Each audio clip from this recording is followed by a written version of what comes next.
Hello, Dear. Welcome to Hello, Dear.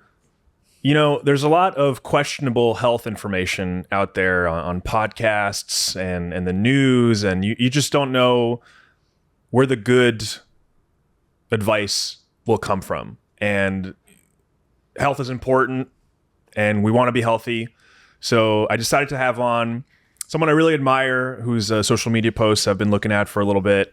And he has some really transformative ideas about wellness, about longevity, about the mind. And I'm really excited for you guys to hear what he has to say. So please welcome to the program, Dr. Chelvin Tayne. Thank you so much for having me. I appreciate it. Chelvin, thank you so much. It's Dr. great Tayne, to be here. How should I refer to you? Whatever's comfortable for you, as long as you say doctor. Dr. That's what's Chelvin. really important. Okay, great. Yeah. You know, just so people know that they should be listening to me and the things that I say. I do. If that makes sense. And I agree with that. Yeah. Yeah. So we'll start right off. Where did you go to medical school? To me, that is such a funny, hilarious question, because right away it reveals how much we are putting on the idea that you have to have a formal education to be a doctor. Whoa. Isn't that interesting? No, that is kind of blowing my mind. Isn't it interesting that your first question is, where did you go to medical school? Because I would counter with, how do you define medical school? Well, can I try? Please, yeah. So medical school, I would say, is a school that you go to after you receive your bachelor's degree, where you learn information about how to treat people medically. Sure. And what society would have us believe is that's the only place that you can learn how to treat people medically, right? Yeah. But I would say my medical school is podcasts. My medical school is YouTube. My medical school is the millions of people that I've seen just when I walk around, you know? That's fascinating. So I guess tell me, what was your medical training, if not school? How did you become such an expert?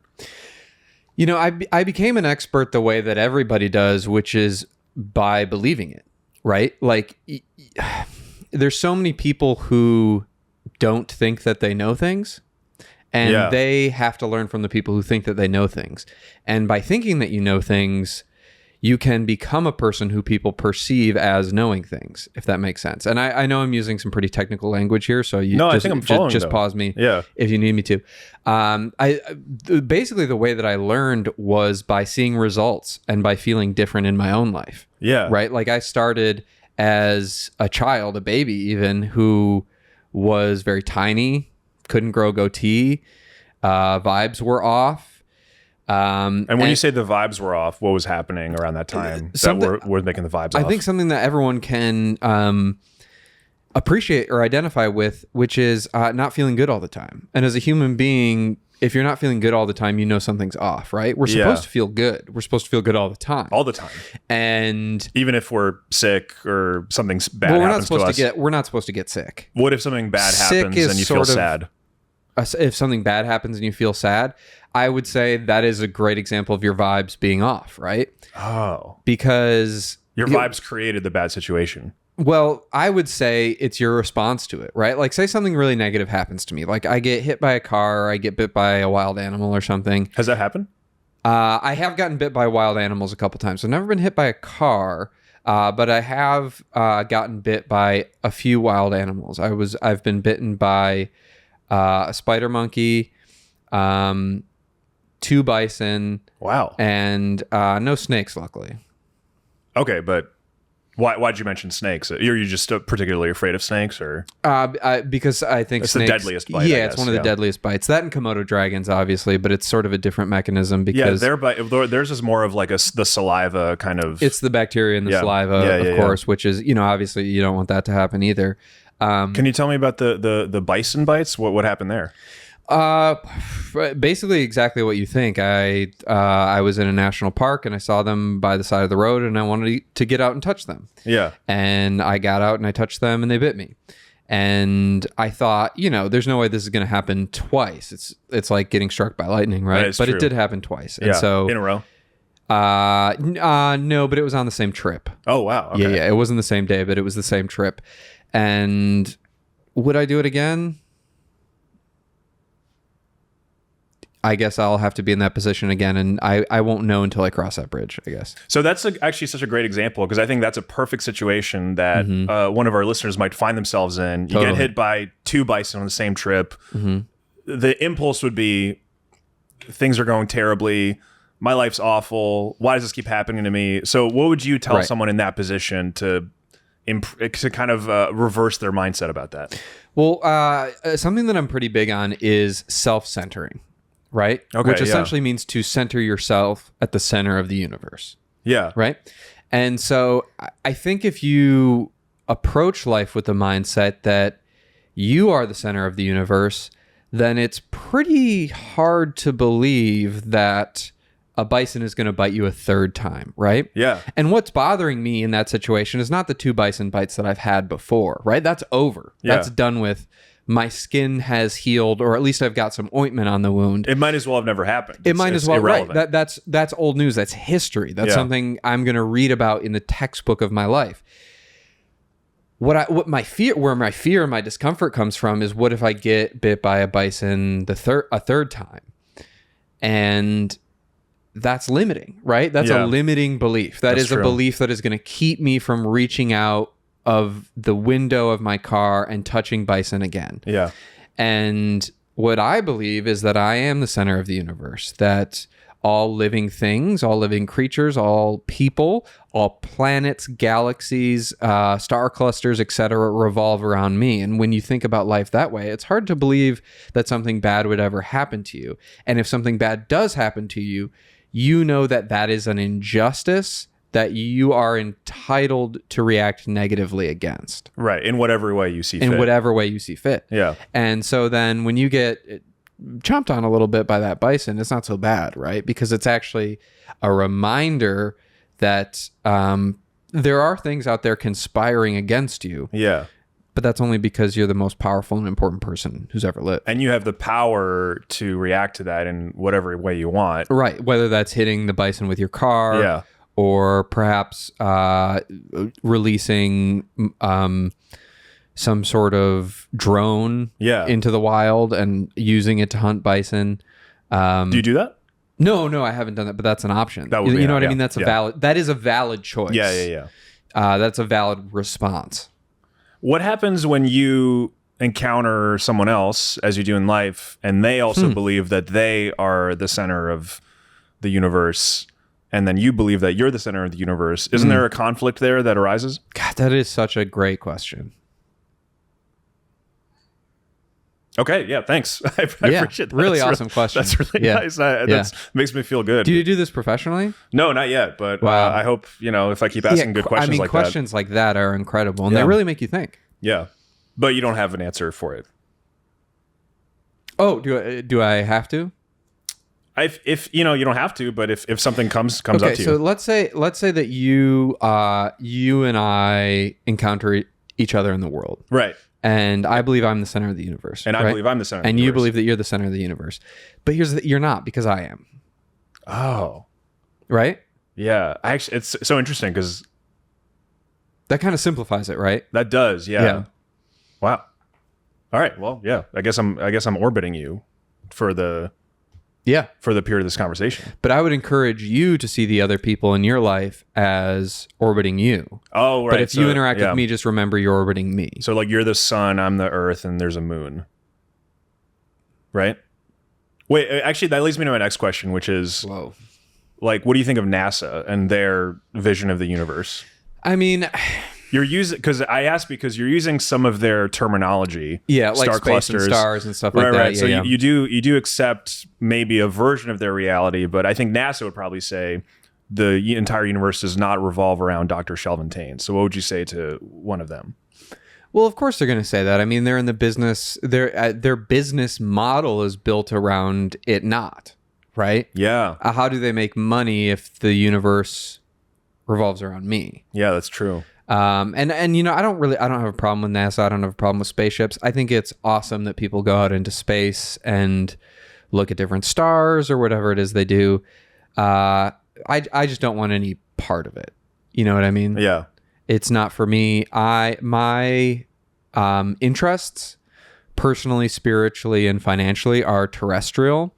And look, I'm sure there's a lot of very good people at NASA, but at the end of the day, it's a money-making operation. That's true. And so they have to say what they have to say to get people to keep buying NASA t-shirts and hats. What do you think of capitalism as an entity and a system for, for people to engage with each other? I love it because it allows the cream to rise to the top, right? It is a way to know for sure that you are doing the right thing. If you are making money, you know that you are correct. Yeah. Right? And how else would we know that otherwise? Like, for example, there's a lot of people who criticize me. They say that, they come after me saying that I'm not a real doctor or I'm not using real science or whatever, but I'm making money doing this. Yeah. Right? And when that's why we have the tool of net worth, is to measure who is doing the best. Otherwise we get into these really complicated gray areas and philosophical arguments of does someone who makes less money have actually more value in other ways? And that's really complicated and sticky and hard to think about. And when things are hard to think about, you don't want to think about them. So you're about simplification, streamlining. I mean, it's a perfect system because the person who has the most money has done the best and the person with the least money has done the worst. And so what's awesome about that is we get to measure people's value, morality, etc., all with a simple number, which is pretty incredible when you think about it. Is it hard, though, that feeling of competitiveness? Because, well, I guess I don't know. Do you have the highest net worth in the entire universe? Oh, I doubt that I do. I'm sure there's many people that are. Look, I'm not super wealthy. I didn't get into this to make money. Yeah. But I am making money, which proves that I'm doing something good. No, for sure. But I guess my question is the people that are making more money than you, particularly in the wellness right now, particularly in the wellness influencing space, Mm-hmm. is it hard for you to see what they're doing? And do you ever feel a kind of inadequacy in relation to them? We're all on our own journey, and the people who are ahead of me are there's something coming to them. You know what I mean? There's people who think they're so great because they're doing better than me, but time will tell. Yeah. So it sounds like it's motivating for you. It's kind of a... Yeah, I think being motivated by negative emotions is really, really powerful. Yeah. It's like filling your engine with rocket fuel. And, in this day and age, people want to say, go easy on yourself or love everybody. And, what's easy to do is feel petty and spiteful about other people. And if it's easy, then why would we not do it? You know what I mean? Life's hard enough. Let's make it easy on ourselves. Let's use spite and pettiness. What time do you wake up every morning? I wake up every day at 5 a.m.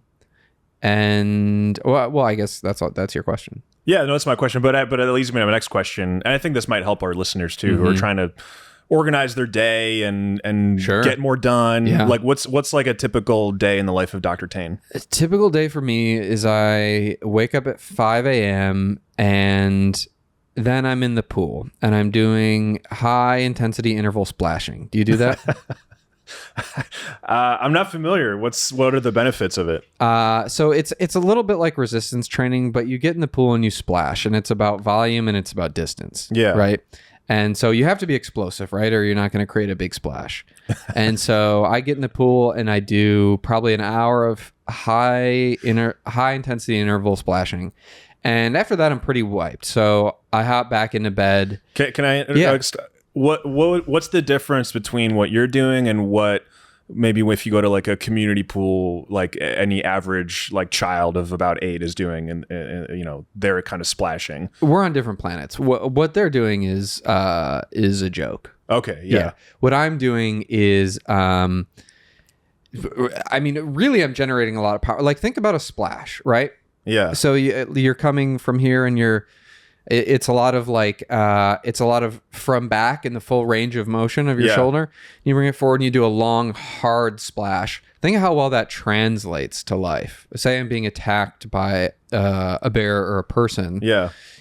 I'm generating true. I'm generating power in not that much space, right? And I also think what's cool about a splash is that it's like your body makes a move, but then your move has larger reverberations. Absolutely. Even beyond the physical movement that you made. So it's kind of an inspiring, it's like you see your influence radiating throughout space. Does that make sense? Not really. I'm mostly just splashing. Am I putting too much, am I overthinking it, you're saying? I mean, you could be right. I haven't really looked at it. You just kind of you black out and splash. It's 5 a.m. Yeah. I'm not all there. Yeah. I'm in the pool going buck wild, splashing it up. Okay, so after the HIIS, what's going on after that? Then I'm pretty wiped out from that. Yeah. So I hop back into bed for 2-3 hours. I wake up. I have my first pesto dosage and a glass of salt water. And okay, so great. So actually, it leads me. Well, I don't know if you want to get into this now or you want to go through the rest of your day first, but anytime. So pesto is a really important aspect of your whole sort of philosophy, I would say, and your guide to wellness. So I guess let's start here. What is the pesto diet? Well, the pesto diet is it's basically incorporating pesto into your diet. Yeah. But there's several reasons for that. It's actually going to be easier if I brought some data to show you. Can I grab that Of real course, quick? yeah, please. He's grabbing some data. In the meantime, we're looking at some information about pesto. Seems like what servings? This is how many tablespoons of pesto, Scott? 3. 1 tablespoon of pesto, 92 calories, 0.9 grams of carbs, 1.4 grams of protein. Yeah. Okay, so you have pretty some low data. dose, something you might serve to a baby or a cat or something. Yeah, what's the optimal dosage of pesto? I mean, it depends on your body weight and it depends on the status of your pesto centers, right? Like oh, wow. to bring pesto centers up to being fully turgid, hard, and swollen requires more than the dosage of maintenance, right? Yeah. A curing dosage is much higher than a maintenance dosage. Yeah. So here, I'll turn that around so your viewers can see it. We can also include an image of this in post too. That would be incredible. How do you have the technology to do that? I think so. Yeah. That's incredible. Figure it out. So there's basically 7 main pesto centers of the human body. And you can think of these like chakras or humors or just sort of zones if that's easier for you to think about. What do you think of the vision of the body as including chakras and humors? Does that seem scientifically valid to you? I've seen pictures of it, but I haven't really read about it, so I don't know. They could be. Yeah. But it's my a useful research metaphor for the pesto center. It just helps people understand it, right? Because it's something that people are familiar with. So you have the cranial center, the pesto passage. In the mainstream, a lot of people call this the esophagus. Yeah. The twin areolar centers that are located just behind the nipples. The lumbar repository in the lower back. That's where a lot of the pesto processing happens. The central pesto hub that is right there in the tum, kind of. Where pesto is stored and distributed. It's sort of like you could imagine, say, like an Amazon warehouse for pesto. Wow. The stigmatic centers in the hands that do a lot for dexterity and arm hair growth. The groinal zone, which, as you can imagine, sexual activity and pissing. And then the pesto cushions, which are obviously located in the rear of the lower back. The pesto cushions, which are obviously located in the rear of the lower back. And I'm sorry to laugh, by the way. That's very juvenile. I know this stuff is serious, so I really don't mean to. No, it's funny. I want to take it seriously. I don't think. I think it sets us back scientifically when we act like pissing isn't funny. That is true. Yeah. And then you have the shin centers, obviously, which do a lot for walking or bones or joints, jumping. If you want to jump big, your shin centers have to be pretty turgid. Can you jump really big? Oh, I can jump really high. Wow. I can. Were you the fastest kid in your grade? I was not. I didn't get fast until adulthood. Oh, wow. Yeah, which is a testament to that's what actually I've been incredible. doing. Yeah, because normally people... I grew up on a very low pesto diet. Yeah. tough. which is how, I mean, a blessing in disguise, because true. I was able to notice the difference as I squirted pesto into my life. Yeah. Do you think that children that just kind of have pesto given to them by their parent, like sort of with a silver pesto spoon in their mouth, like, do you think they have trouble adapting to the challenges of adulthood? No, I think that developmentally, I would advise getting pesto into their system, because there's like breast milk or something. Exactly. Yeah. And there's certain things like language and understanding the stock market that the earlier that you learn them, the better you're able to learn them. For example, babies or toddlers or children that are given a healthy amount of pesto, they can understand the stock market, cryptocurrency, those sort of things almost instinctively, where people on a low pesto diet, they have to go to business school or do a lot of reading on it. And really, it's the same thing as... You didn't go to business school, right? No. Yeah, so how did you surmount that deficiency? Was it just through willpower? Well, I've been on an incredibly high dosage of pesto. Oh, so it's because you sort of made up for it. Yeah, I've made up a lot of ground, and I've also I've taught myself to read extremely fast by training my brain to eliminate spaces and punctuation from words. Which, if you look at, for example, a book, there's a lot of it is the spaces. It's complete waste when you think about it, right? Yeah. And our brain doesn't need them, but that's just what we default to. Why do you think that? Do you think it's kind of like the publishing industry just trying to sell more pages, sort of thing? Yeah, I think it's big paper. Yeah, I think it's big paper. I mean, if you take the spaces out of a book, what you're left with is a magazine. Yeah, and that if I'm and who can blame them? If I'm in the business of selling paper, I'm telling people, hey, why don't we put some spaces in there? Why don't we separate the sentences? Why don't we make the periods a font size bigger or something like that? I think if you do your own research, you'll find that the person who invented the tab button and the space bar both had conflicts of interest with big paper, and it's unfortunate because now everybody's reading this way with spaces and punctuation, but I'm not. So it's allowed me to input an enormous amount of data at a very high rate. That's incredible. Yeah. Yeah. So going back to the pesto diet, are all of the pesto centers equally important? Yes. Okay. Yeah. Because, it's sort of like, say you were to strength train your left leg and not your right leg. Yeah. All of a sudden you have one really strong leg and one really weak leg. You look like a disgusting freak. And it also, your legs aren't doing what they're supposed to do, right? You're not going to be able to jump and run without turning because one leg is pushing off more powerfully. Really, the only thing that you could do is run up a hill clockwise really fast. Yeah. But aside from that, your body's going to be unbalanced. And sort of the same thing, say my groinal zone is really full, but my cranial zone is empty of pesto. Well, I'm going to be driven by the urges of the groinal zone. Yeah. A problem for many men. A problem for a lot of men. Yeah. A lot of men are men and women are different in a lot of ways, but primarily the order in which the body distributes pesto. Say I don't have enough of a pesto dosage to fully inswell all of my zones. Yeah. The male body fills the groinal zone first. Right. Yeah.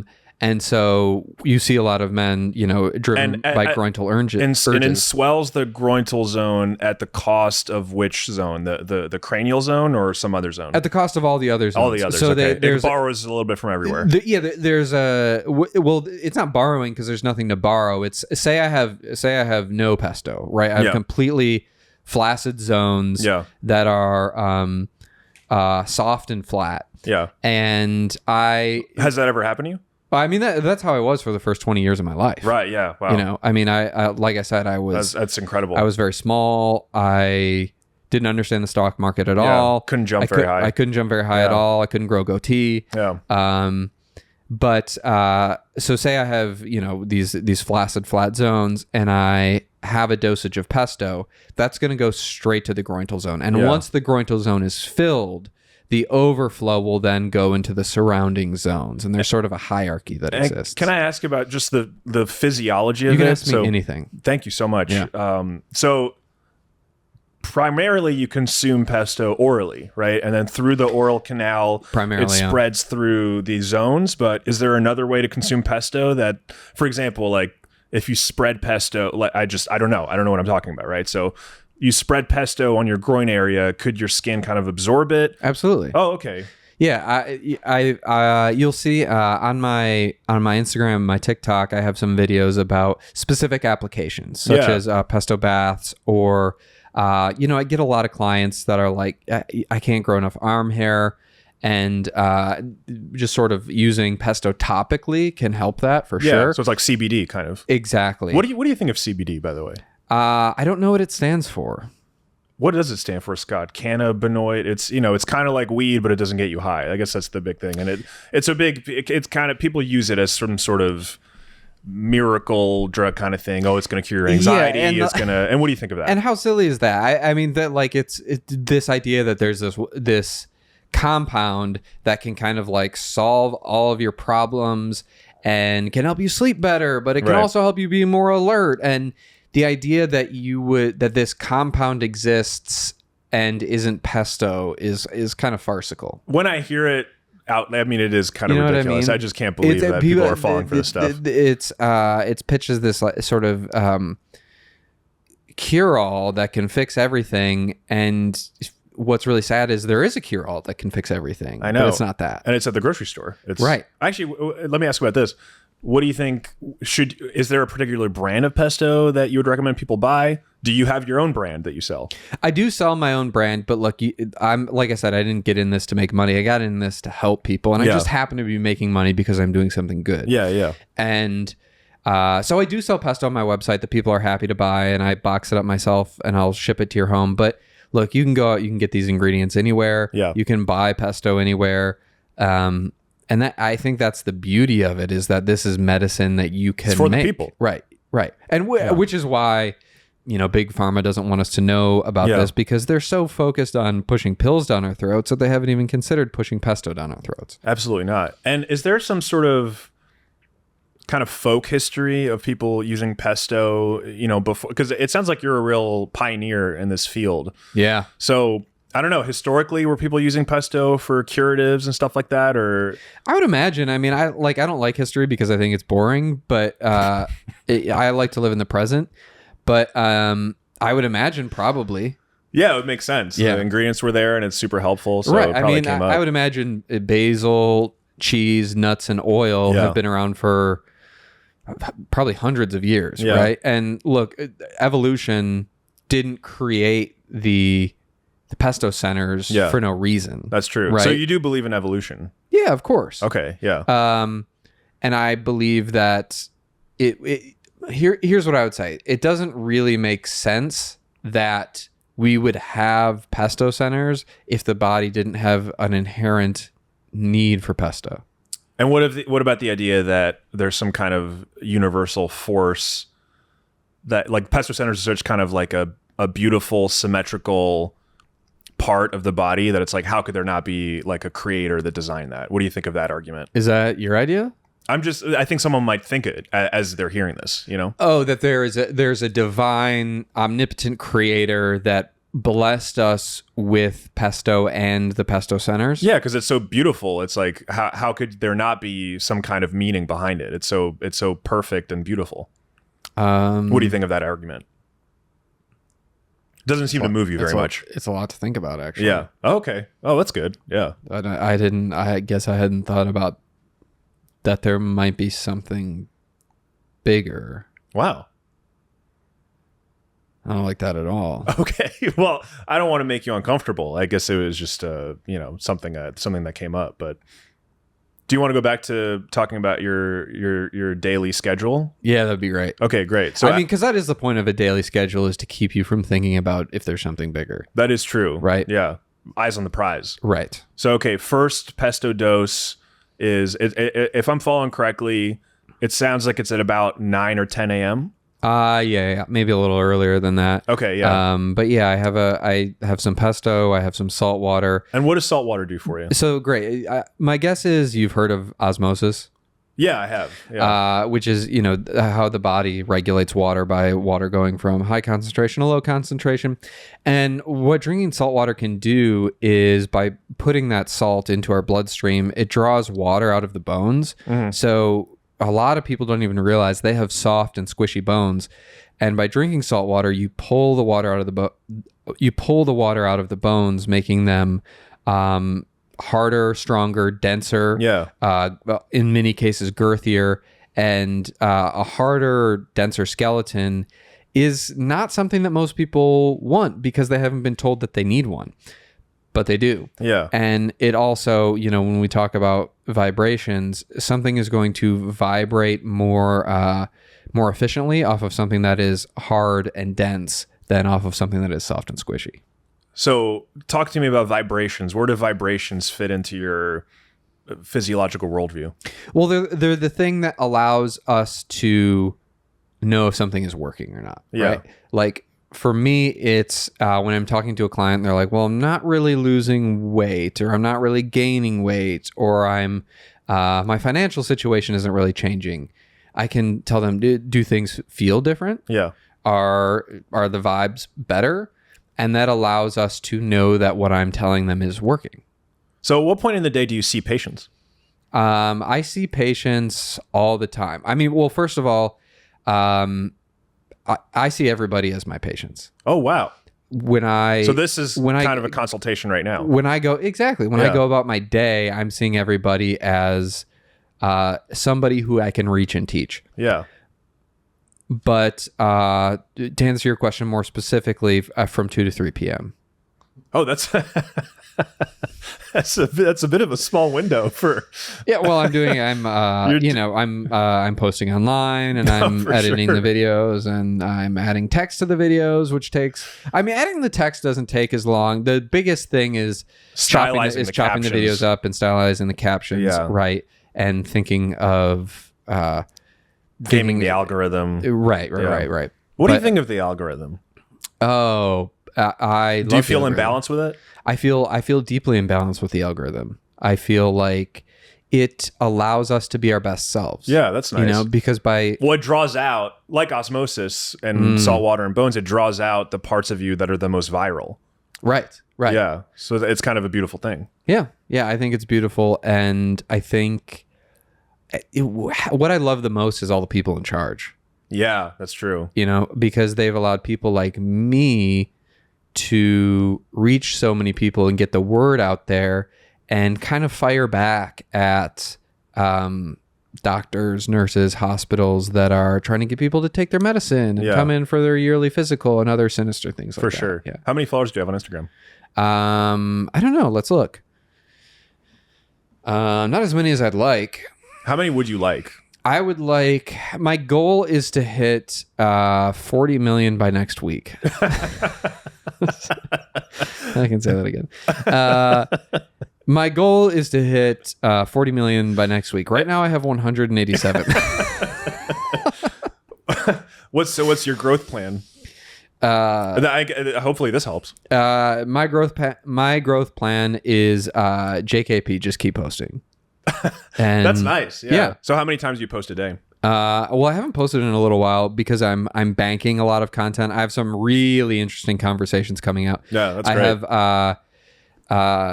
I just had a really, really great conversation with some friends about alternative finance. Oh, cool. And I had another great conversation with a friend of mine about masculinity and foot strength. Whoa. Well, I can't wait to hear that. Yeah, I think they're going to be really powerful conversations, and those videos should be coming out pretty soon. But like I said, editing the text and getting the size right. Unbelievable. It takes a lot of time. It's wild. So masculinity, I wanted to ask you, do you think masculinity is in crisis?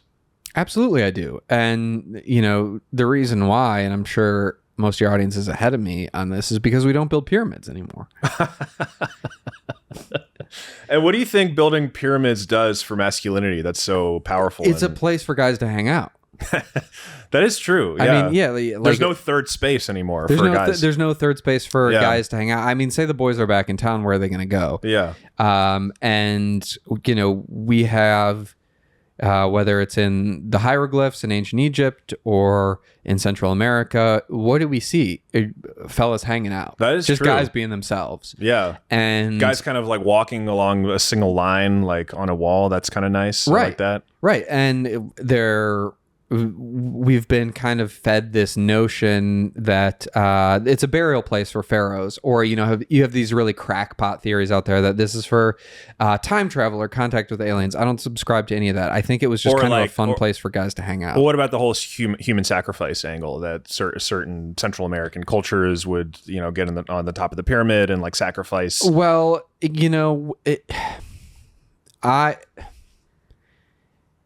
the hobbies that we have today may look brutal to people hundreds of years. Yeah, from that is now, true. right? Yeah. And I would say I am not here to judge people's hobbies in the past. Yeah. Whether that be hitting a rubber ball through a hoop with your elbow, or cutting out someone's heart and rolling their body down the steps. Right. But I would at say the end of the day, it's a reason to get together. they probably didn't see that as just a hobby. I think they saw it as a fundamental religious act. So do you think there was any religious benefit to human sacrifice that might be useful for us in modern day? Are you asking if I think that the sun only rises because we feed it with the blood of our enemies? Yeah, maybe. Yeah. I think probably not, but I'd have to see some more data. Right. Yeah. But I think it's unlikely because we haven't been doing these kind of sacrifices for quite some time. Yeah. And the sun's still rising. And the sun is still rising. So unless there was unless they were banking a ton of it, I really think more than anything, like banking sunrises. Yeah. That's cool. Yeah, but what if like it runs out at a certain point? Right, we'll find out. Well, and then it'll be egg on our face. Yeah, we'll know. We should have been doing that. Do you know if there's a particular date where we will find out? No. Okay. I can't read any of that stuff. I don't know how to read hieroglyphs or ancient Mayan or anything like that. Because you mentioned earlier you don't really like history because you find it boring, but you do seem to you know a good amount about at least pyramids. Yeah, I mean, I think anybody in the influencer space knows a good amount about pyramids. That's very true. Yeah, it is. Like if you look around, it comes up. Yeah, people are. I think that's one thing that a lot of people on the internet have in common is our fascination with the pyramids. And you can see this picture here, and of course, the media and stuff are going to focus on them. Probably the heart getting pulled out of the guy. Look, in this picture right here, there is one guy having a bad time. Yeah. And everybody else is having a pretty fun. They're getting together. They're getting to know each other. From a utilitarian perspective, it's good. Right. Yeah. And if you think about if you're hanging out with 5 year friends, one of you is going to get dunked on, right? One of you is going to be the butt of the joke. Yeah. And society has changed a little bit, but that the dynamics haven't. And so there's always going to be someone who's kind of proverbially getting their heart ripped out and eaten. Can I offer kind of an optimistic counterpoint to your, because it sounds like you're sad that there are no pyramids anymore, but I would say maybe social media videos about pyramids where people can gather, at least in an online space, and talk about them. Are those the new pyramids?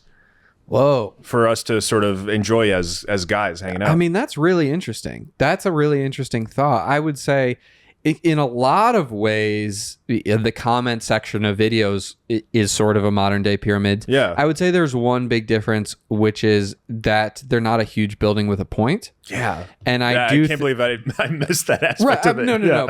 But I think like having a huge building with a point. Yeah, that is important. Is a big part of pyramid culture. What about pyramids where the top is flat? Because certain Central American Well, that's pyramids. a ziggurat. Oh, so you're not into ziggurats? No. I think I'm not against them. Yeah. But it's like you got so close. Exactly. Yeah. I'm like you built 90% of a pyramid and then just stopped. You have to sort of wonder, are the guys not friends anymore? Did somebody move away? Yeah. Right? Like you look at that and it's like, dang, that could be so pointy. God, yeah. right? Yeah, that could is be a bummer now that I but think of it. you do still see. I hate to mean, see wasted potential. and you still see people hanging out. That's right? true. Yeah. If we are still drawn to the pyramids because they are a hangout zone. Yeah. Right? People from all over the world fly to Egypt or fly to Central America to see and hang out by the pyramids, and I think that's pretty hard to argue with. So what would you prescribe kind of on a society level basis for us to build more pyramids? What needs to change? Well, I think number one, male loneliness, right? But it's sort of a chicken or the egg situation. Right. What happened first, the male loneliness crisis or the outlawing of pyramid building? Yeah. So first, put it back, make it legal again, legalize pyramids. Yeah, I mean, people don't build pyramid. Like, say you and I, right? We had this conversation, then we thought, let's go out and build a pyramid. People would look at us like we were crazy. That's true. Yeah. Right. But you build a pyramid, pretty soon people are talking. Like, let's demolish the New York Public Library on 42nd Street, for example, and replace that and build a pyramid. And with a pyramid. Or simply just give it a point. Right. Oh. Yeah. I mean, you can build around so you can make any building a pyramid. Yeah. I'm not an architect, but I don't see why you couldn't put a point on something that's already there. Wow. So just like a normal house, like a ranch house, and you put a point on it, and then suddenly that's a pyramid? Or you just you rearrange the bricks, right? Oh, wow. And that's why we love things like Tetris, for example, because there are so many inherent male drives to build pyramids. For example, you see a guy or a kid digging a hole at the beach. Next thing you know, you got 10 guys hanging around looking at the hole. That's true. How deep is it? People also grabbing the little plastic shovels and digging a little bit. And what men want to do is dig a bunch of sand out, mix it with water and other substances, perhaps some hay, leave it out to dry, turn it into a brick, and transport it via the Nile River to the burial place of a pharaoh. And so to get into the business aspect of this a little bit, and it has such a negative connotation, but I'm curious what you think about it. Pyramid schemes, okay? Because it seems like in some ways it's a kind of a nice way to socialize. That's how I feel. You have a business idea, you tell a few friends about it, right? They tell more friends about it. Now you're all friends, right? With a common goal. And this is the power of media and groupthink. Yeah, is you say pyramid scheme. And scheme is such it's so loaded again, it's so biased. It's a loaded word, but so much of it comes down to tone, right? Like if I say I have a pyramid scheme, pretty neutral. Yeah. Right? But people they say pyramid, oh, it's a pyramid scheme, right? What about saying that he's got a pyramid scheme going? Yeah. Did you hear? Yeah. Bryce, Tucker, Joey, Travis, they've got a pyramid scheme going. Well, what do you think about just changing scheme to like opportunity? Or do you think we should use scheme to kind of retake it? I don't think there's anything wrong with the scheme. I think frankly, this country and this world could use more scheming, right? I think maybe a problem is that people aren't scheming enough. I mean, think about it. Most great inventions, activities, or events start with a scheme. That's true.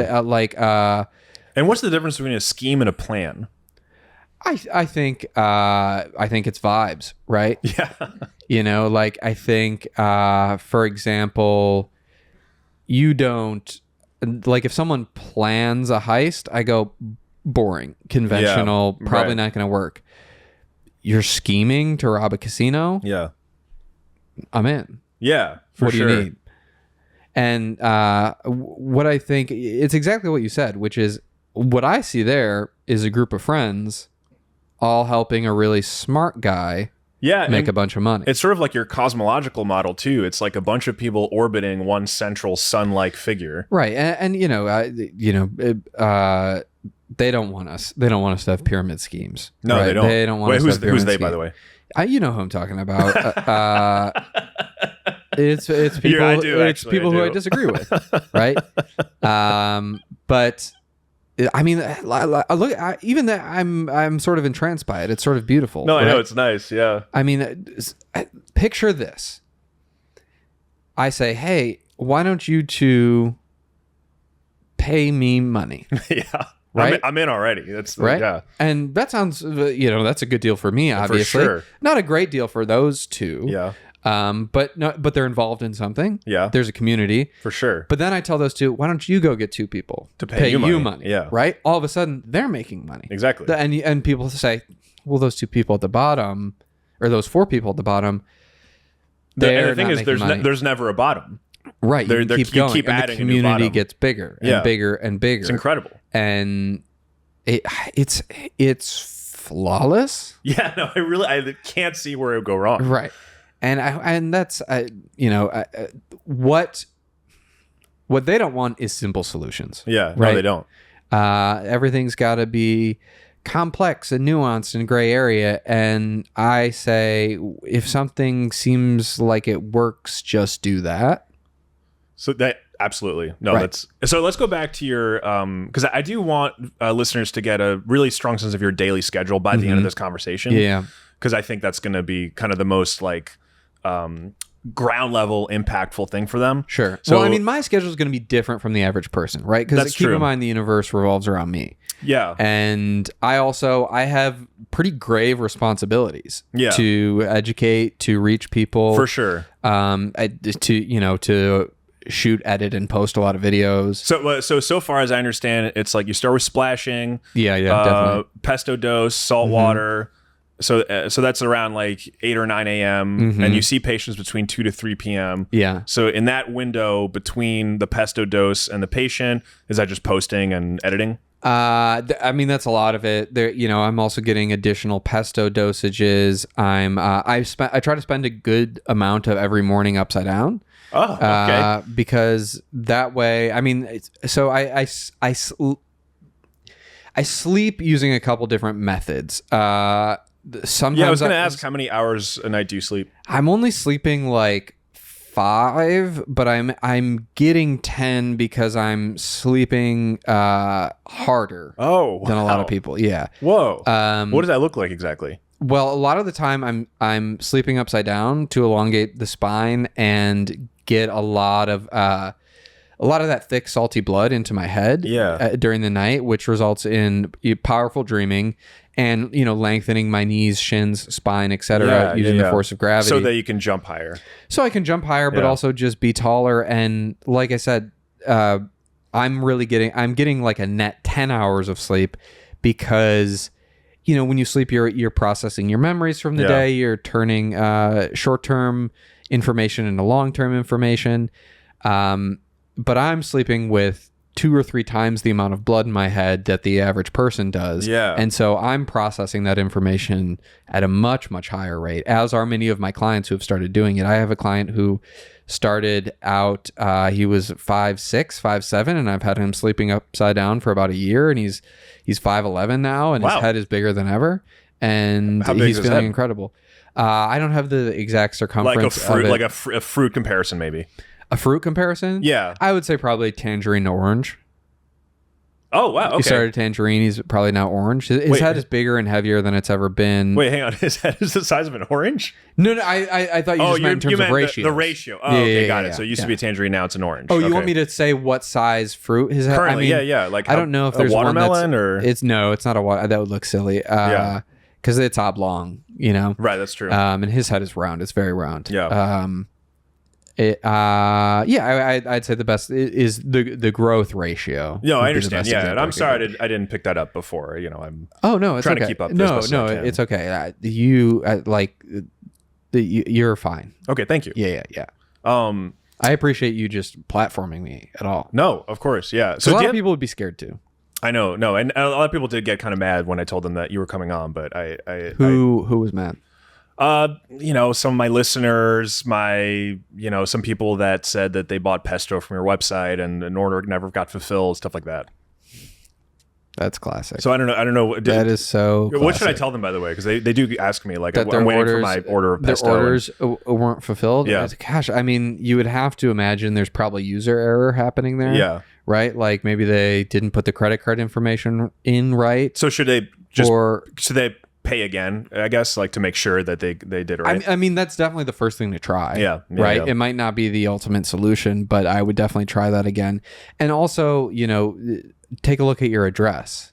Yeah, that's true. Right. And maybe buy more pesto this time, because maybe it was small enough amount it didn't get through the system somehow. Well, I do suspect that the post office is skimming a little bit off the top when I send it. And so the way to avoid that would be to buy in a higher volume so that even with the skim, it's still making its way to you. And why do you think, why is the post office doing that? Do you think they're targeting you, or it's an evidence of larger kind of federal corruption? I think it's, you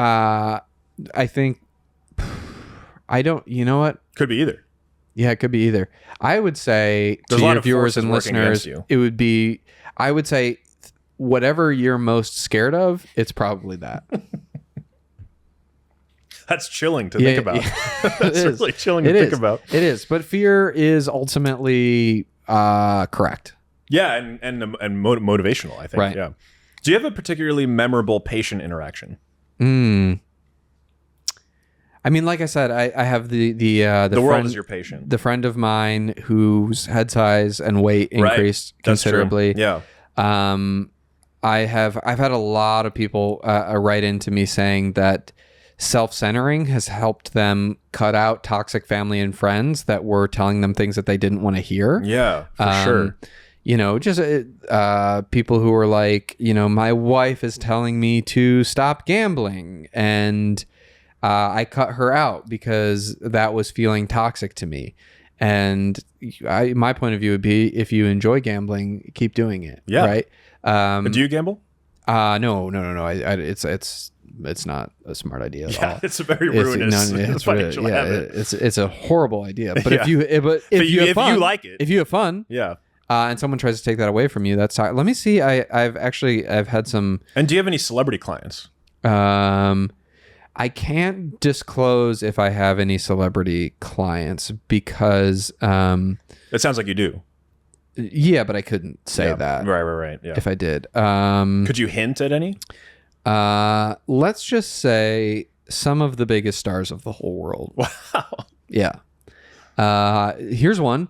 Dr. Chelvin Tayne saved my life with the pesto diet. I'm finally rekindling my relationship with my kids. Well, that's nice. Through the power of pesto, a process they've called not what they expected. Thank you, Doc. Yeah. That's beautiful. Bolted some work boots to my bedroom wall. Was quite simple. Took the best nap of my life. Although I haven't yet physically achieved my goal of 5'10", boy, my dream felt like the real deal. Yeah. That's someone who talked to me for these are some amazing testimonials. Yeah. I had someone who increased their walking speed with pesto. How fast can you walk? I can walk pretty fast. I don't choose to walk at full speed at all times because it would frighten people. It would be scary, yeah. It would be very scary. You would think I was some sort of monster or goblin or something. Or like you were going in like, fast forward or so. Like you were like in like some sort of weird VHS fast forward thing. People would think this person has figured out how to fast forward themselves, or they would feel like they were moving in slow motion. Yeah, right. Yeah, that would be scary too. Which would be very unsettling. Yeah. Right, to find out that you were in slow motion. If you had the remote from the movie Click, what would you do with it?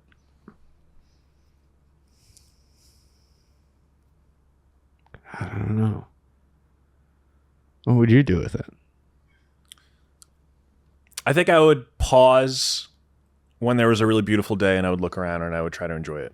Wow. Yeah. Wow, that's great. Yeah. I think I would rewind to 2008 and buy all the dips. Wait, why 2008? Oh, before the financial crisis? Right after the financial crisis. Oh, yeah, duh. Yeah, I'd go back and I'd buy like GM stock. Oh, okay. Yeah. That's really smart. Yeah, it is. Yeah. What's your net worth currently? I can't disclose that. Okay.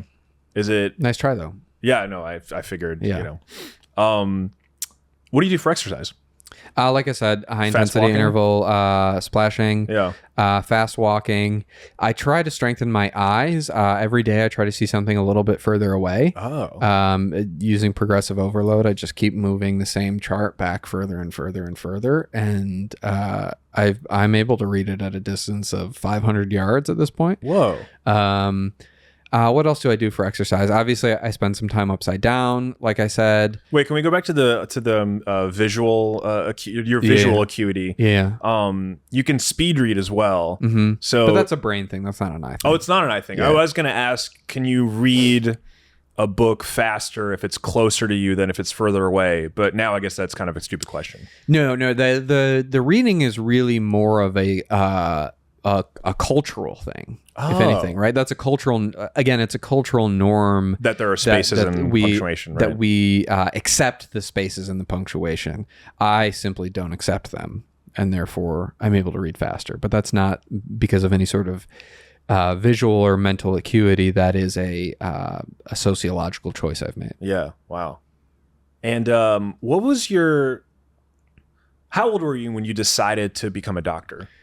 When I was 9 years old, I was left in an X-ray machine overnight. Whoa. And when they found me in the morning, my bones were glowing. My teeth were vibrating so hard they could hear it from the Dairy Queen across the street. And I vowed then to keep as many people as I could out of the hospital because it was, because that's where you get left in an X-ray machine. Right, you could get left in an X-ray machine till your bones are glowing. And wait, so how do you? I mean, it sounds like you caught a lot of radiation in that. I mean, how do you deal with that? Definitely. Yeah. Did the pesto help with that? I think so. I think probably without that experience, I wouldn't have found the pesto diet, and so for that reason, I do feel, in a strange way, grateful for it. Yeah. However, it really hurt when my bones were glowing. And I don't mean to psychoanalyze or anything, but I'm curious because I just couldn't help but make the connection. Do you think there's anything interesting about the fact that you caught this, dose of radiation, your bones were glowing? Were they glowing green, presumably? Yeah. And sort of like in a cartoon. Yeah, like cartoon radiation, like the Incredible Hulk. And that you've then kind of orbited your whole career around the consumption of this iconically green substance, which is pesto. Do you think there's anything there connected to? Not really. Okay, fair enough. Yeah. So you never wanted anybody to be in the hospital at that point. You wanted to help them avoid it. How did you feel about your parents leaving you in there? I didn't blame them because they were super busy and they had a dinner reservation. Yeah. And it was a restaurant that was really hard to get into. Yeah, that's fair. And this was, just before they made it illegal to smoke in restaurants. So it was going to be one of the last times they could eat a really nice meal and smoke indoors. And so, who wouldn't take that opportunity? Yeah. Do you smoke cigarettes? No. Yeah. Do you get along with your parents now? Unless I've been drinking, because it feels so good. It's fun. Yeah, it feels amazing. And it's nice to get outside of the bar and have a talk with a stranger and, Yeah, I mean, 2-3 beers in, having a cigarette, great. And then go back in, have a couple more beers and a cigarette. You're pleasure stacking. So what about, that's nice. Pleasure stacking. Yeah. Is that part of your kind of worldview? Not really. It's just something that feels really good. It does feel good. Yeah. The one thing that makes you feel good, another one. Why not? It's sort of a greater than the sum of its parts. Yeah. I mean, there is a magic there that, throwing back a couple cold ones feels great. Yeah. Smoking a cigarette feels great. Combined, unbelievable. What about people that say that alcohol is bad for you? I mean, they're right. Okay. So, that's not good for you. Yeah. But it feels amazing. That's true. So you're not going to stop doing it. So does it feel better than it is bad for you? Like, how does that balance out for you? I don't know, and I'm not really interested in finding out. It's just not my purview, if that makes sense. Okay. I feel like my focus is on the important things, which is saltwater and pesto. Yeah. And I feel like if you take care of those, a lot of the rest of the stuff is around the margins. You know what I mean? Yeah. These are little tiny things that aren't going to sway your quality of life, your vibes that much. Where my pesto centers are full and hard. And so any alcohol is just going to bounce right off of them. Okay. So it kind of sounds like do you get drunk? No, not really. Okay. You when you drink alcohol, you do not process it and it does not intoxicate you in any way. No, I mean, I get buzzed. I get sloshed. Okay. But I don't get drunk, if that makes sense. I think I'd like you to explain the difference a little bit. Like, what's buzzed, what's sloshed, and why is that not drunk? I guess I don't understand. Because slosh to me feels like drunk. That's like I would understand it as drunk. It's different. Drunk is sort of like I'm making phone calls I shouldn't. Sloshed is sort of like I feel like I'm on a chairlift when I'm sitting down. Oh, so it's as with many other things, it's kind of about the vibes. Yeah. The vibes change it. Yeah. So you've never drank alcohol to the point where it felt dark and negative and problematic for you? No, I would say probably the reason for that is because, like I said, my full and hard pesto centers are going to change the way that alcohol affects me. Yeah, right. They make the vibes now, good. Now, say you have empty, flaccid, flat pesto centers. Yeah. And alcohol is able to seep into them, that's going to feel really, really negative for the body. That's going to result in you sending text messages that you regret. That's going to result in you barfing up your last meal. That's going to result in, probably like falling and banging your knee, maybe. Yeah. Where when the pesto centers are full, you're going to process alcohol in a way that's really, really, really, really fun. So when your pesto centers are they always full? Like mine are always full, yeah. Like what happens do you feel pain, for example? Yeah, I feel pain. Okay. But it doesn't bother me. It doesn't bother you. I don't care about it. Interesting. Yeah. That's a good distinction. Yeah. It's like physiologically you feel it, but you don't. But I don't give a shit. You don't give a shit. Yeah. What about someone who's listening right now and is like, I want to get on this pesto diet. I want, maybe like a weekly, monthly subscription plan. I think you offer those on your website. Yeah, definitely. But they can't afford it.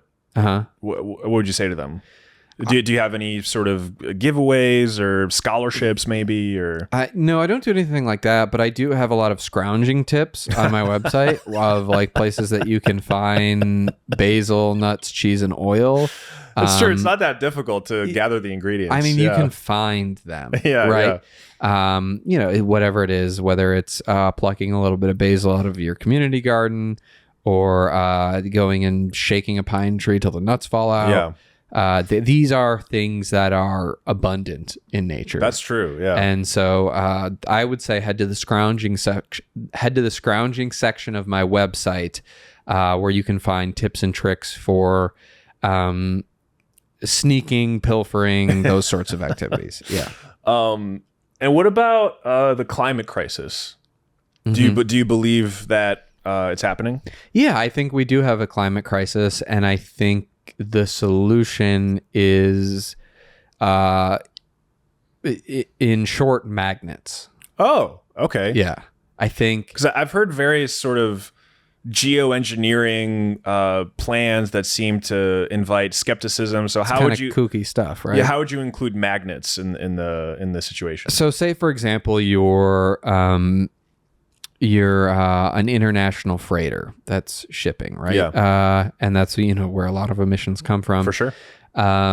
What if, for example, on the boat or the boat itself was a very powerful magnet, and on shore you had a really big magnet that you pointed at it, and it could just sort of pull it in, right?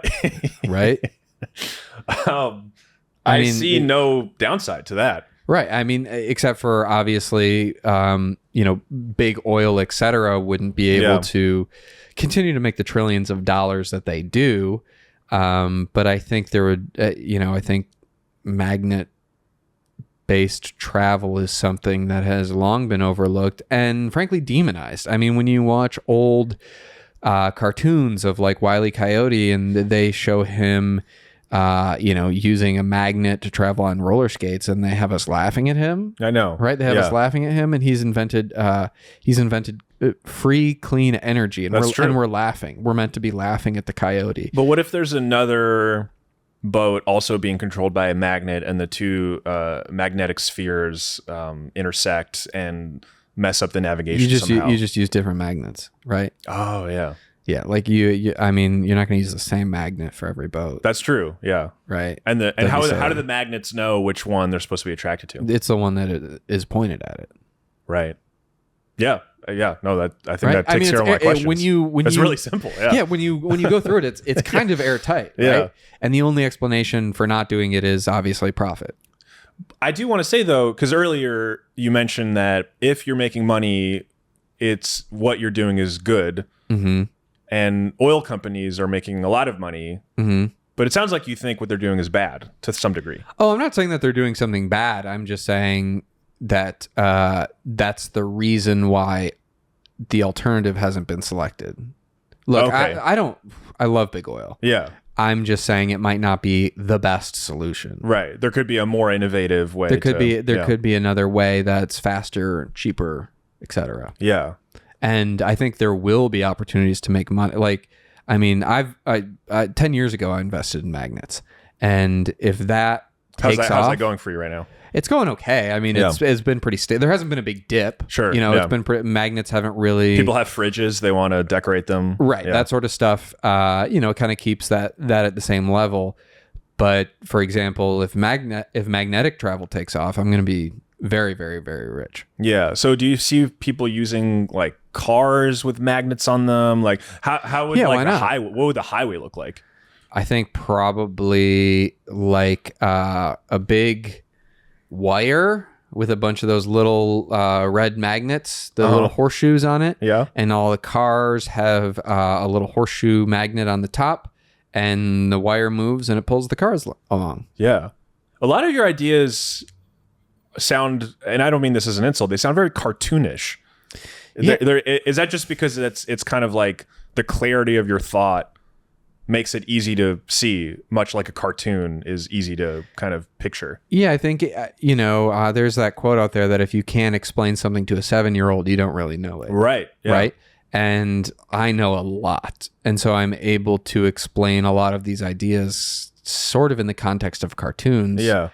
Which also makes them easy to see. And it's also fun. I mean, it's so fun to think about, for example, getting smashed on the head with a big hammer and your head is flat for a little while. Right? Yeah. That's fun to think about. Could that happen? I don't... Like if you don't have enough pesto in your cranium, for example, and you get smashed on the head with a hammer? I mean, even if you do... If you get smashed in the head with a big enough hammer, I mean, all the pesto in the world's not going to help you. That's true. You're going to get squished. Yeah. Are you afraid of getting squished? Yeah, I think on a primal level, I don't like the idea of it, but it doesn't inhibit me from doing the things that I love in my life. You know, like obviously a big piano or an anvil could drop out of the sky at any second, but I can't live my life thinking about that. And then the worst part about the piano is that then your teeth get replaced by the keys. The keys become your teeth. That's humiliating. Yeah. I mean, you look like a real joker. Yeah, absolutely. Yeah. Well, do you have any phobias?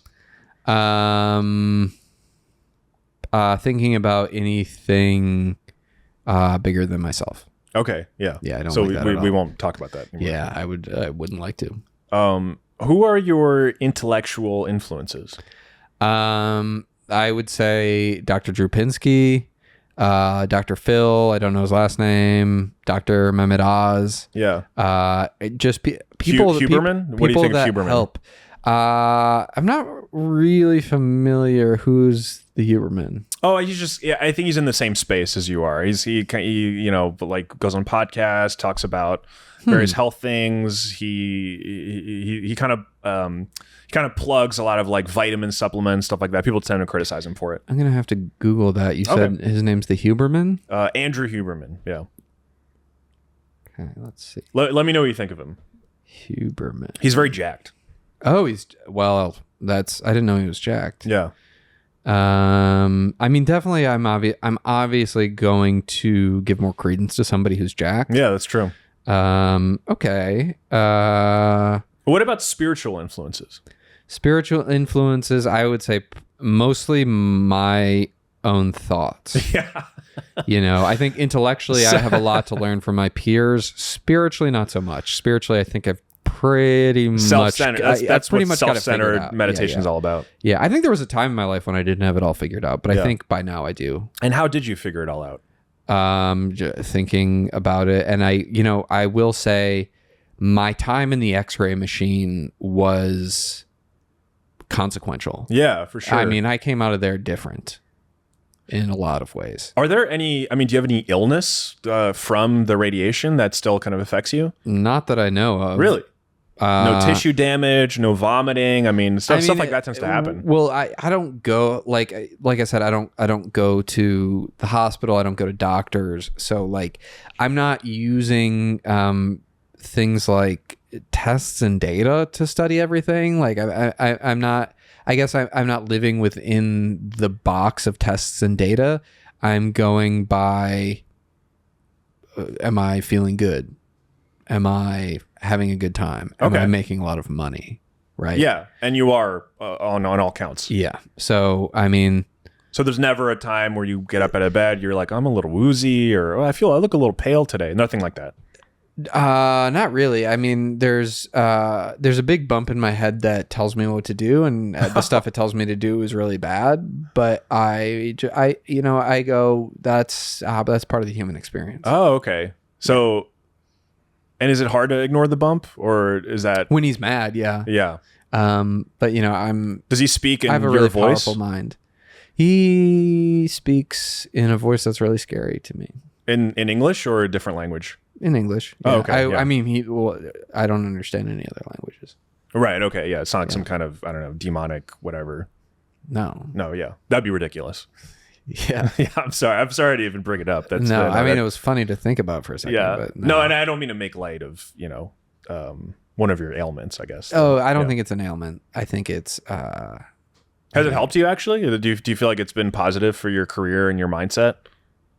To have this kind of obstacle of like, oh, there's like this bump on my head. It's telling me to whatever burn down this building, and I'm gonna choose to ignore that and actually go on with my day, help a patient, make money.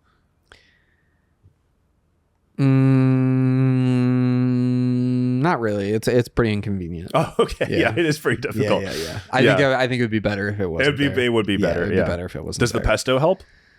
It's not hurting. I can tell you that much. Okay. So it hasn't gotten worse. Does the bump ever take some of the pesto that's meant to be in one of your He pesto better areas? not. Oh, okay. Yeah. He better not. Yeah. So it sounds like it's kind of a stalemate between you guys. I think I'm in control. Okay, good. Yeah, I'm in control. You seem in control. Yeah, thank you. Yeah, I feel in control. So, Dr. Tayne, we usually talk about, at the end of this podcast, we talk about a painting and then a poem. Would you like to do that with us? Yeah, that sounds great. Great. So, Scott, can you please pull up the painting we have today? So, this is by Vasily Kandinsky. This is composition number 8. Yeah. Well, I don't know. What do you think when you see this painting? I see 2 pyramids. There are some pyramids in there, for sure. Yeah. What about all the other shapes? Well, we definitely have some sort of glowing spheres. Yeah. Interesting. If you look, this is, when you're a hammer, everything's a nail, but like, it's hard not to see these as the glowing pesto centers, right? For me. Yeah.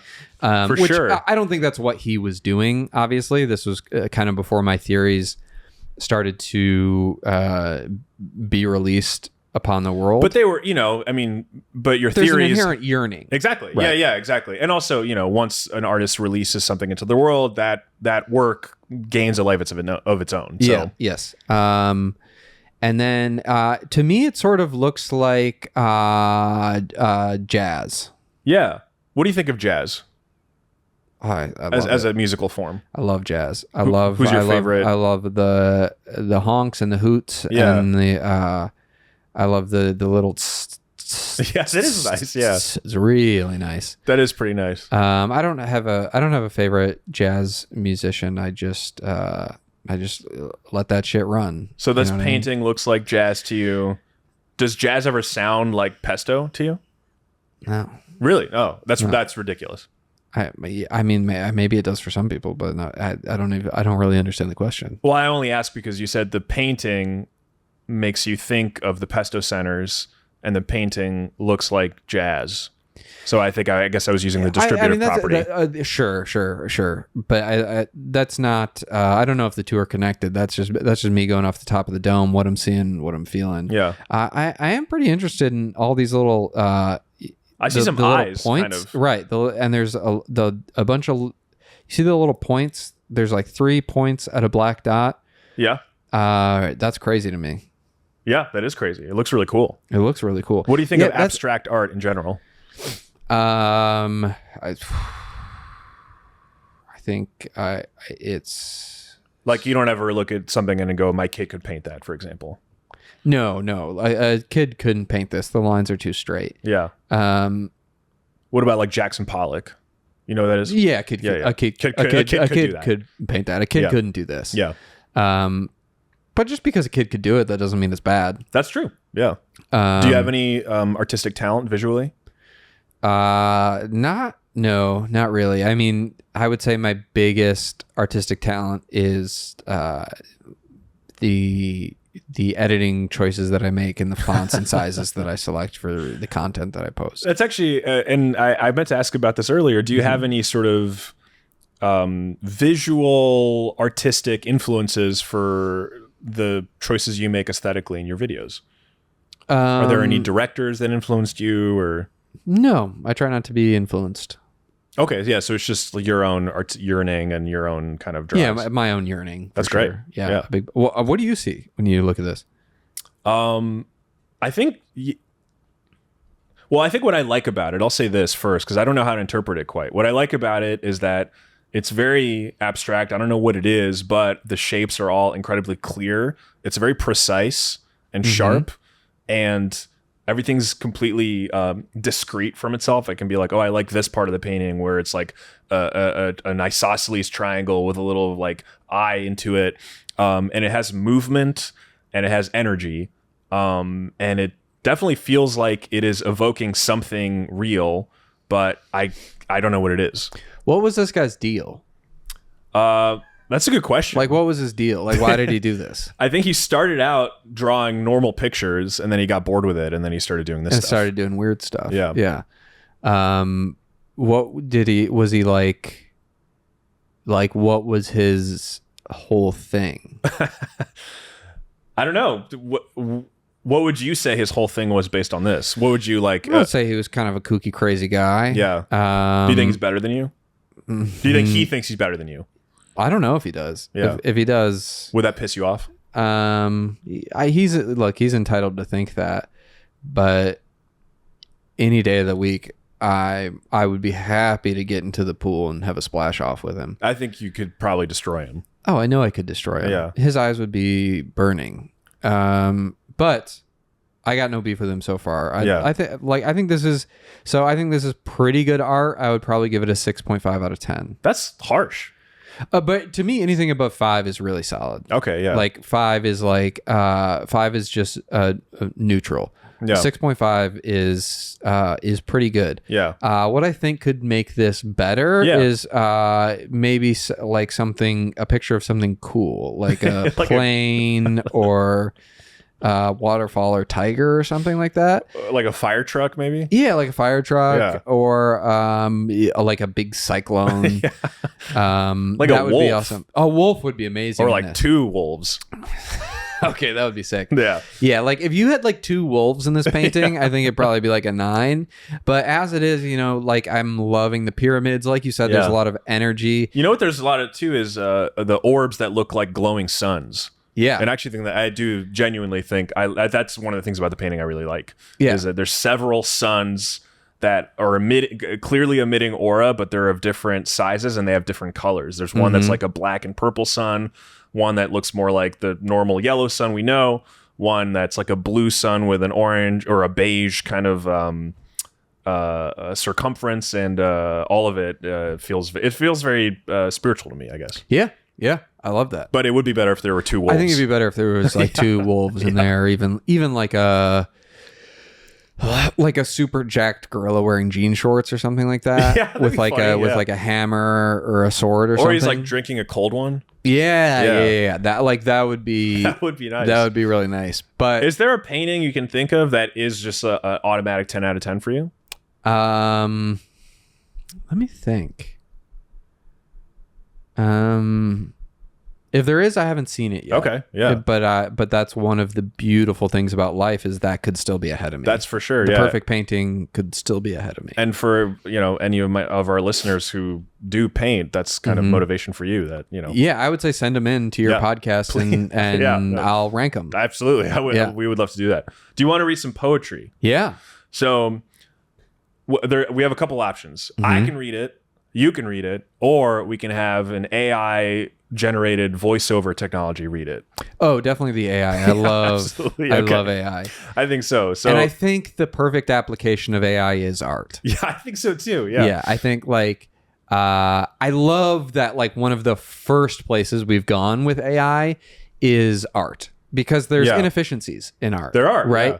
And if there's anything I know, it's that for art to be really good, it has to be done fast and cheap. Yeah. And I've seen some very cool AI images that may clear a 10 You know for what you. I bet you could do is take that painting that you just had and have AI throw a couple like wolves or it could do that, absolutely, or something like that in, which is why it's so good. Like, can I tell you about an AI image I saw on Instagram? Yeah, please. It was Peter Griffin, and he was wearing like Eddie Murphy's like red leather bodysuit from Delirious, and he was drinking lean with Vegeta.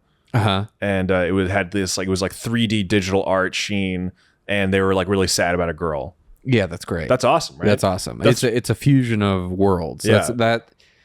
That's the sort of thing that'll stand the test of time. Yeah. No, for sure.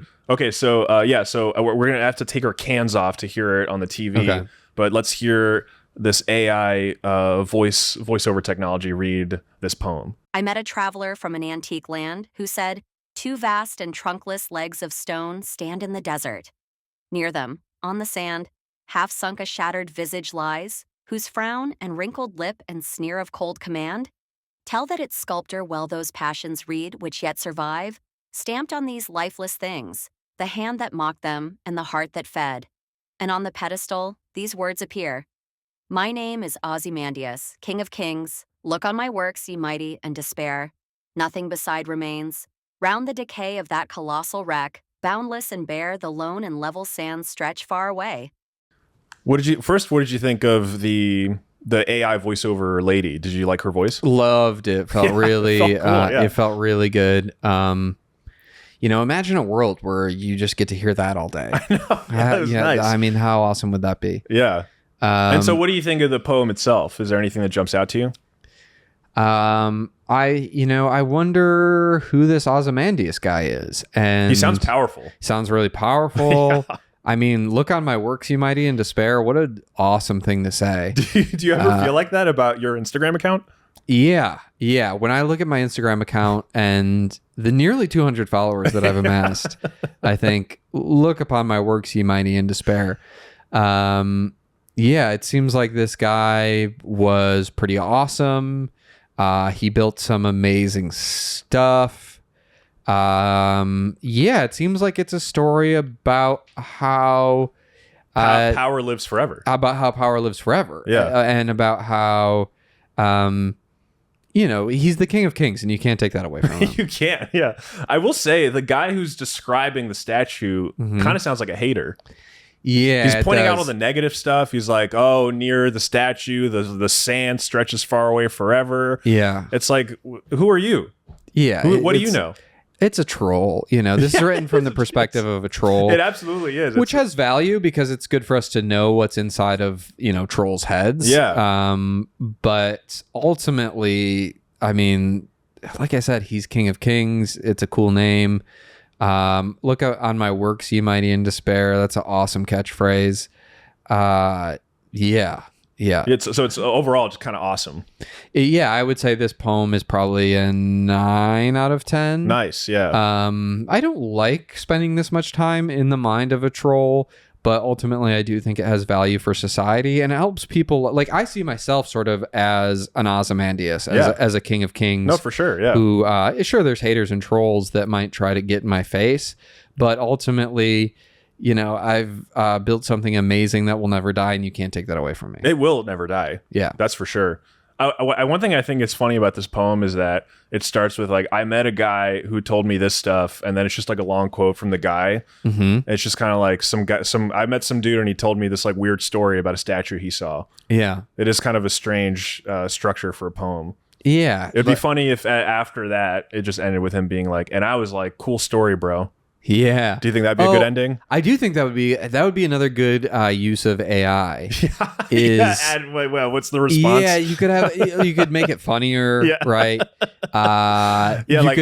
Okay. You could be so that just hilarious happened. response. Yeah, that just happened. Yeah, that would be awesome. Yeah, that would be great. Just you could kind of like turn something like this into a meme, which would be great. Because the thing that I don't like about it is it's so there's no singular. Pictures, first of all. There's no pictures. Yeah. But it's so singular, and that makes me not comfortable because it's not something I already know and have heard of. Yeah, it's not like something else that I like. Yes. So if there was some way that you could sort of fold this into some sort of IP or a meme or something using AI, then I'd be like, okay, like, maybe this was, maybe it's the meme of the distracted boyfriend, and maybe he's looking upon his work, right? And that way I would be like, well, now I get this, right? Now I understand this. And the girlfriend is despairing. The girlfriend is the lone and level sand stretching far away or something. Right. Like if you put the words next to the different people from like a meme. God, that would be cool. Yeah. Well, what about like the butterfly meme of like is the this my butterfly? works? Yeah, meme-ity? Yeah, that would be great. Call an ambulance, but not for me. Call it for Ozymandias. Yeah. Or the Spider-Man pointing at himself. Yeah. I don't know exactly who would be who in that. Yeah. But I think some AI could figure it out. That's the great thing about it. Yeah, that's the nice thing about AI is that like you don't have to have much of an idea. There's limits to how the human mind can memeify something. Yeah. But you just throw that shit in AI and it's going to be really digestible. Yeah. What I don't like, what gives me the chills about this is it sort of makes me think a lot. And I don't like that. No, yeah. And so if it was just something that I already understood and knew how to react to immediately, that would be a lot more comforting. Can I bring up a concern with AI though? And I'm curious what you think. Yeah. So imagine we get to a point where I'm on like ChatGPT or whatever, and I'm like, ChatGPT, generate me a wellness influencer who will make Instagram videos about how, let's say, you should eat mayonnaise every single day to get stronger. Yeah. Would that feel like it threatens your livelihood at all? Not really, because mayonnaise doesn't really do that much for you. Because it would just be so ridiculous that nobody would fall for that. Well, yeah, and there's not a mayonnaise center for you to fill. So it would just sort of be going into the stomach and then out of your body the way that other food would, where, pesto is going to fill your pesto center. So no, I guess I wouldn't feel threatened. So the cream's going to rise to the top even if there's a lot of dreck kind of on the side that's distracting people. The people will go to quality, which is what you're offering. Yeah. As long as people are going to me, that means that they're going to quality. Yeah. Well, great. So, Dr. Tayne, I think that's the entirety of the show. That's kind of what we end with. So great. Do you have any questions for me? No.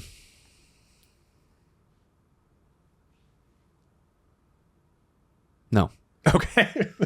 Do you have anything? Excuse me. Do you have anything you'd like to plug to our listeners? Yeah, I'd like to plug my my Instagram and my TikTok and my Twitter. I'm at Dr. Chelvin Tayne on all three. That's Chelvin, CHELVIN, Tayne, TAYNE. And what kind of name is that, by the way? Like, what's the origin? My parents, I think. Okay, but I mean, I guess like culture, like, is it Scottish, English, anything? I don't know. Do you believe in that stuff? In genes? Like, genes and culture, and that has some effect on your personality. And I guess I've never really thought about it because it's old. You know what I mean? It's so old. It's boring. Yeah, it's a little old and boring. So yeah, no, I don't know. Okay, you're a self-made man. Yeah, I'm living in the now. Yeah, which is sort of my superpower. Well, it's been a pleasure living in the now with you, Dr. Tayne. It's been a pleasure living in the now with you. Thank you so much. Do you is there some money that you give me? Oh yeah, we'll figure it out. Awesome. Thanks. Yeah. It's been a pleasure. Thank you.